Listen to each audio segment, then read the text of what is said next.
The border is closed. The border is secure. We're turning now to a developing situation at the border. New video here this morning shows a standoff between migrants and Texas state officials in Eagle Pass.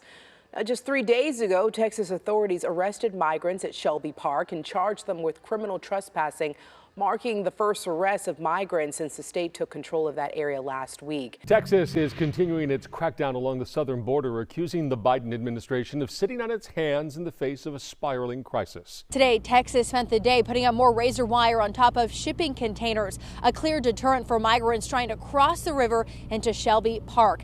Texas has kicked out Border Patrol and has now allowed Texas state troopers to arrest migrants who are tampering with the wire trying to cross. They are now being charged with criminal trespassing. Arrested migrants will wait in jail until sentenced. After that, Texas will turn the migrants over to ICE, which will then decide whether to be deported or not. Yesterday, members of the Texas state legislature got a tour of border operations and have a message for the Biden administration.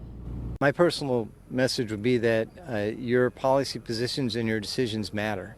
And we have a true chaotic anarchy type situation with people coming over by the thousands.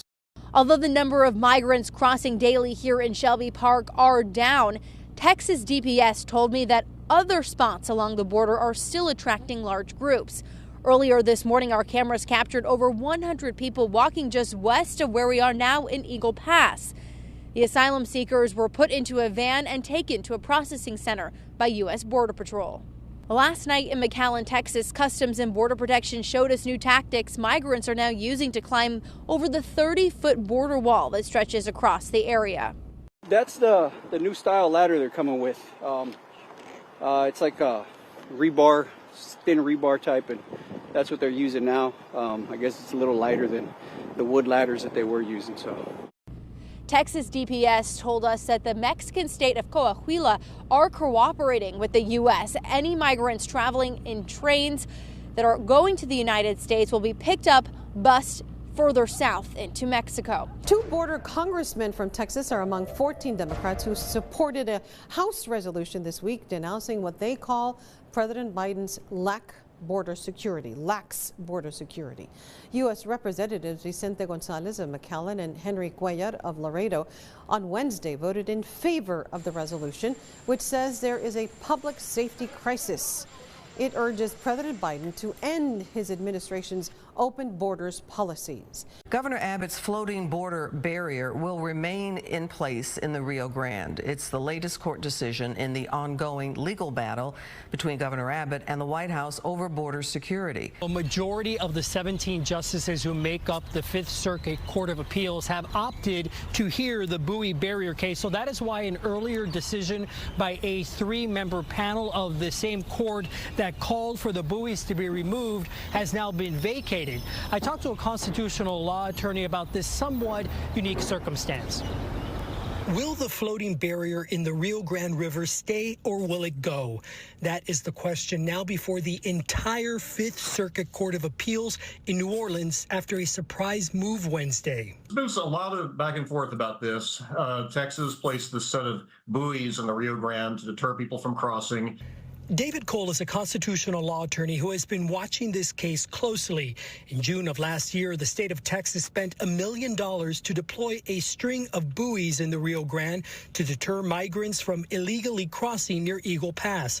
The federal government sued to have them removed and won in court initially. A federal trial judge told them to remove it, and after some skirmishing about emergency stays, a panel, 3 judges, which is how the Fifth Circuit does most of its business, a Fifth Circuit panel held a few months ago that the federal government side was correct and the state needed to remove the barrier, the buoys. But on Wednesday, the court vacated the panel's 2-1 ruling after a majority of its 17 active judges voted to rehear the case, a somewhat rare legal process referred to as en banc, French for on the bench.